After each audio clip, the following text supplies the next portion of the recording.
আসসালামু আলাইকুম ওয়া রাহমাতুল্লাহি ওয়া বারাকাতুহু। আলহামদুলিল্লাহ হামদা শাকিরিন ওয়া সলাতু ওয়াসসালামু আলা সাইয়্যিদিল মুরসালিন ওয়া বাদ।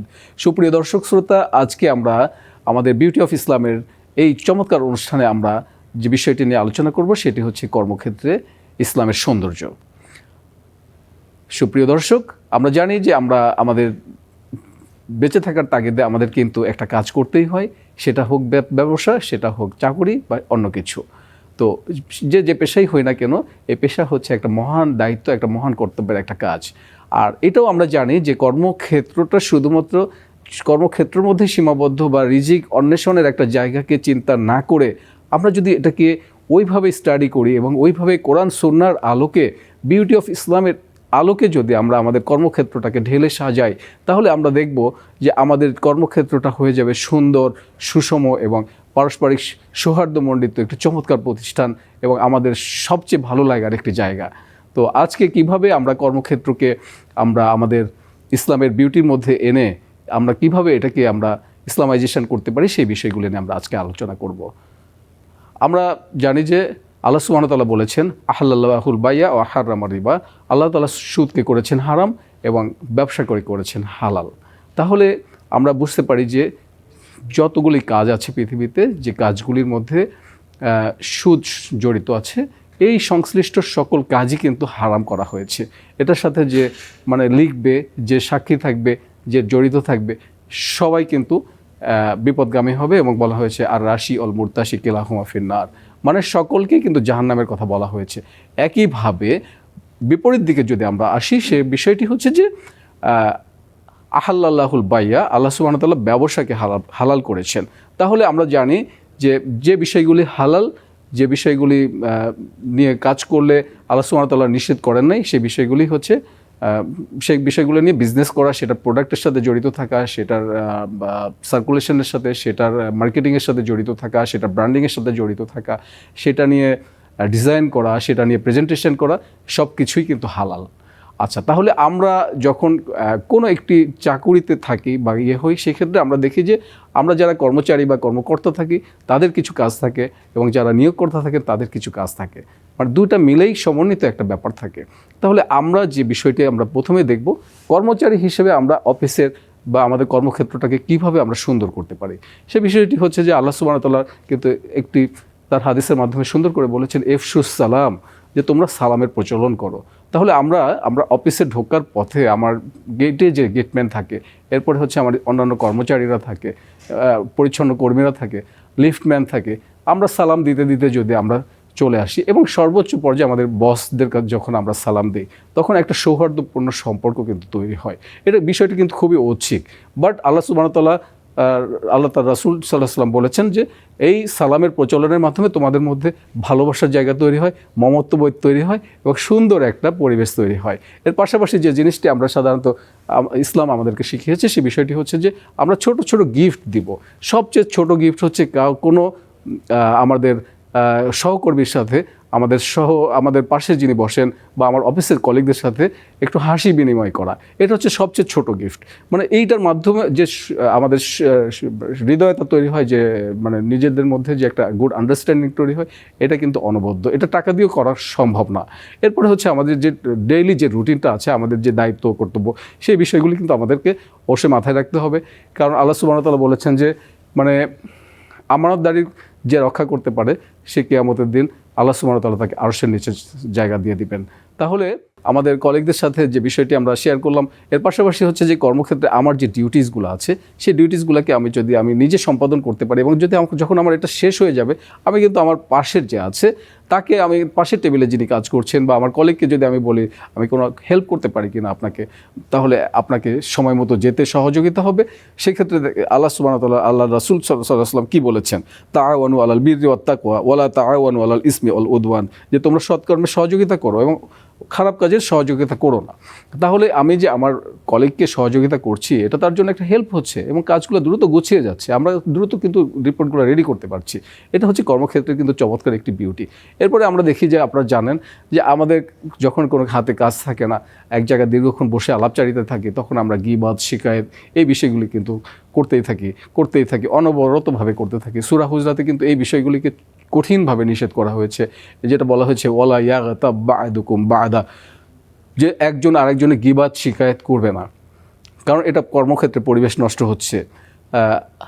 এক জায়গায় বলা হয়েছে আল গীবাতু আশাদ্দু মিনাল কতল, একজনকে হত্যা করার চেয়েও গীবতটা অনেক বেশি জটিল একটা জিনিস। মানে মানুষের মধ্যে মিসআন্ডারস্ট্যান্ডিং তৈরির জন্য গীবতটা অনেক বেশি মানে কর্মশীল। সুতরাং এখান থেকে যদি আমরা অ্যাভয়েড করে আমরা চমৎকার একটু বন্ধুত্বপূর্ণ পরিবেশ তৈরি করতে পারি। আবার একইভাবে আমরা একজন কি করছে তার পিছনে গোয়েন্দাগিরি করা, তাজাসসুস যেটাকে বলা হয়, যে ওয়ালা তাজাসসু বলা হয়েছে, যে তোমরা তাজাসসুসি করবে না, তোমরা গোয়েন্দাগিরি করবে না। আল্লাহ সুবহানাহু ওয়া তাআলা আমাকে আমার কাজ করার জন্য পাঠিয়েছেন, আরেকজন কি করছে, কোথায় যাচ্ছে, কীভাবে তার প্রমোশন হচ্ছে, এই গোয়েন্দাগিরি করার দায়িত্ব কিন্তু অ্যাকচুয়ালি আমার না। এটাকে সম্পূর্ণ হারাম করে দেওয়া হয়েছে। এটা হচ্ছে ইসলামের বিউটি। যদি আমরা এই জিনিসগুলিকে বারবার মনে রাখি আমাদের কর্মক্ষেত্র বসে, কর্মক্ষেত্র দেখবেন চমৎকার একটি পরিবেশ তৈরি হবে। একইভাবে যিনি আমাদেরকে নিয়োগ দিচ্ছেন, নিয়োগকর্তার কাজ হবে তিনি আমাদেরকে আমাদের সময় মতো যে পারিশ্রমিক আছে, আমাদের গার্মেন্টসে হোক বা আমাদের যেখানেই হোক, যে ইন্ডাস্ট্রিতেই হোক বা অফিসে হোক, আমাদেরকে সময় মতো কিন্তু মজুরিটা, তার বেতনটা দিয়ে দিতে হবে। মাসিক যে স্যালারিটা আছে, তার যে বোনাস আছে, তার যে অন্যান্য কিছু আছে, সেগুলো টাইম মতো দিয়ে দেওয়া। কারণ আল্লাহ সুবহানাহু ওয়া তাআলা বলেছেন যে তোমরা ঘাম শুকানোর আগে শ্রমিকের তার পাওনাটা দিয়ে দাও, তার মজুরিটা দিয়ে দাও। আবার এটাও বলা হয়েছে যে কখনোই একটা মানুষের যে তার যে বোঝা বইতে পারবে, যে লোড সে নিতে পারবে, সেই কর্মলোডের চেয়ে অতিরিক্ত তাকে চাপিয়ে দিও না, তাকে বিব্রত করো না, বা তাকে অসহায় করে দিও না, অথবা তার উপর জুলুম করো না। এটা নিঃসন্দেহে একটা বড় ধরনের জুলুম। এটা কিন্তু আমাদের যারা নিয়োগকর্তা আছেন তাদেরকে এটা বিষয়টা খেয়াল করতে হবে। আমরা মাঝে মাঝে অসুস্থ হই, আমরা মাঝে মাঝে আমাদের পারিবারিক সময় থাকে, দেখা গেছে আমরা অনেক সময় আমাদের ছুটি প্রয়োজন হয়, কিন্তু একান্ত প্রয়োজন ছাড়া যেমন আমরা ছুটি নিব না, একইভাবে আমাদের নিয়োগকর্তাদের কাজ হচ্ছে আমার প্রয়োজনটাকে অনুধাবন করে, ফিল করে আমাকে ছুটির বিষয়টি এনশিওর করা। তাহলে দেখা যাবে যে অনেক সময় একটা ফ্রেন্ডলি রিলেশনের মাধ্যমে আমার যে ডিউটি ছিল তার থেকে অনেক বেশি ডিউটি কিন্তু আমার একজন শ্রমিক ভাই বা একজন অফিসার সে কিন্তু করতে পারছে। রাসূল ইসলাম বলেছেন যে ওই লোক যে একজন লোককে নিয়োগ করলো, অথচ সে তার দেখভাল করলো না, সে কি খেলো বা কি নাস্তা করলো কি সেটা সে খেয়াল করলো না, সে আমার দলভুক্ত নয়। তাহলে আমাদের এখানে একটা জিনিস কিন্তু চলে আসে, সেটা হচ্ছে যে আমাদের নিয়োগকর্তাদের একটা থাকে যে আমাদের দুপুরে যে লাঞ্চটা, সেই লাঞ্চের ব্যবস্থাটা কি। যদি অফিসে না হয় তাহলে অবশ্যই বলে দিতে হবে যে হ্যাঁ আপনারা সেলফ অ্যারেঞ্জমেন্ট করে আপনাদের বাসা থেকে আপনারা লাঞ্চ নিয়ে আসবেন এবং আপনাদের দায়িত্বে আপনারা লাঞ্চ করবেন, এবং লাঞ্চের একটা বিরতি দিতে হবে, এবং এই সময় যে প্রেয়ার টাইম থাকে সেই প্রেয়ার টাইমের একটা বিরতি দিতে হবে। কারণ আল্লাহ সুবহানাহু ওয়া তাআলা কাউকে তার অতিরিক্ত চাপিয়ে দিতে কখনো নিষেধ করেছেন। লা ইউকাল্লিফুল্লাহু নাফসান ইল্লা উসআহা, আল্লাহ কাউকে কষ্ট দিতে চান না, যতটুকু সে নিতে পারে তার চেয়ে বেশি। সুতরাং এই বিষয়গুলো আমাদের খেয়াল রাখতে হবে। এরপরে হচ্ছে আমরা যখন দেখব যে আমাদের একজন সহকর্মী সে হচ্ছে নারী, তাহলে নারী সম্পর্কে কর্মক্ষেত্রে কি বলা হয়েছে। একজন নারীকে তার সেই কর্মক্ষেত্রে সেই পরিবেশ তাকে দিতে হবে যে নারী যেন উশৃঙ্খলভাবে, বেহায়াপূর্ণভাবে সে যেন পুরুষ সহকর্মীদের সাথে সে যেন ডেস্কে না বসে বা জবে না আসে, সে বিষয়টি কিন্তু বলা হয়েছে।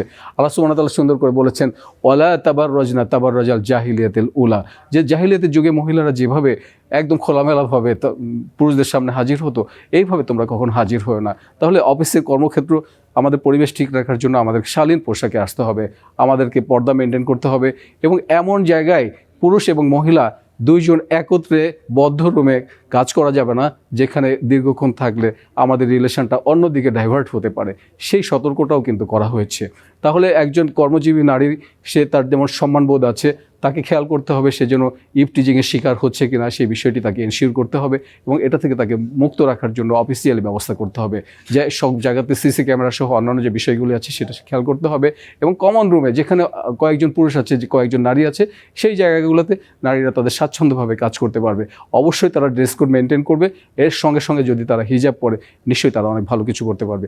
এরপরে যে বিষয়টি বলা হয়েছে যে যেসব কর্মজীবী নারীরা তাদের বাচ্চা রয়েছে, ব্রেস্ট ফিডিং করতে হয়, সেই ব্রেস্ট ফিডিংয়ের জন্য অবশ্যই একটা মমত্ববোধের জায়গা এই অফিস আদালতগুলোতে ব্রেস্ট ফিডিংয়ের সময় বা ব্রেস্ট ফিডিংয়ের টাইম জায়গা দিতে হবে, অথবা এই বাচ্চাগুলিকে রাখার জন্য কোনো একটা ডে কেয়ার সেন্টার যদি রাখা যায় তাহলে কিন্তু খুবই ভালো হয়, অথবা তাদের যে পরিমাণ সময়টা তাদের দরকার মাতৃত্বকালীন ছুটি, সেই সময়টি যদি নিশ্চিত করা যায় তাহলে আমার মনে হয় যে ওই মা যখন সে আবার ফিরে আসবে সে কিন্তু ডাবল প্রোডাক্ট দিয়ে আমার প্রোডাক্টিভিটিকে কিন্তু বাড়িয়ে দিতে পারবে। তো এইভাবে আমরা দেখি যে কর্মক্ষেত্র হচ্ছে আমার যেমন একটা ইনকামের জায়গা, কর্মক্ষেত্র হচ্ছে আমার একটা ভালোবাসার জায়গা, একইভাবে কর্মক্ষেত্র হচ্ছে আমার একটা আল্লাহ রাব্বুল আলামিনের রেজাবন্দির জন্য, আল্লাহকে খুশি করার জন্য একটা অন্যতম জায়গা। কারণ হচ্ছে যে আমরা যে কাজ করছি, আমরা যে আর্ন করছি, যে উপার্জন করছি, এগুলো শুধু আমি নিজে একা ভক্ষণ করছি না, এর একটা অংশ কিন্তু আমাদের সন্তান সন্ততি, আমাদের বাবা মা, আমাদের পরিবার ভোগ করছে, এবং সব কিছুই কিন্তু সদকা জারিয়া হিসেবে আমাদের কাছে আল্লাহ সুবহানাহু ওয়া তাআলা আমাদের জন্য কবুল করছেন। তাহলে আমি একই সাথে আমার দুনিয়ার চাহিদা পূরণ করতে পারছি, একই সাথে আমি আমার খোদাকে আমি খুশি করতে পারছি, এবং একই সাথে আমার আফটার লাইফে, ডেট আফটার লাইফের যে বিষয়টি আছে, জান্নাতকে কিন্তু আমি নিশ্চিত করতে পারছি। তাহলে ইসলাম হচ্ছে এরকম কমপ্লিট একটা কোড অফ লাইফ, যে বিষয়ে ইসলামের সকল দিকগুলিকে পুঙ্খানুপুঙ্খরূপে বিশ্লেষণ করা হয়েছে। আমরা জানি যে কর্মক্ষেত্রেও সকল বিষয় ইসলাম পরিপূর্ণভাবে গাইডলাইন দিয়ে দিয়েছে। আজকে আমরা যে বিষয়গুলো নিয়ে আলোচনা করলাম, এই বিষয়গুলি যদি আমরা আমাদের জীবনে, কর্মক্ষেত্রে এবং কার্যক্ষেত্রে আমরা যদি বাস্তবায়ন করতে পারি, তাহলে আমাদের দুনিয়া এবং আখিরাত চমৎকারভাবে আমরা কল্যাণময় হতে পারবো ইনশাআল্লাহ।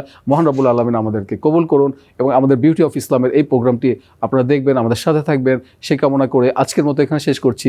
আসসালামু আলাইকুম ওয়া রাহমাতুল্লাহি ওয়া বারাকাতুহু।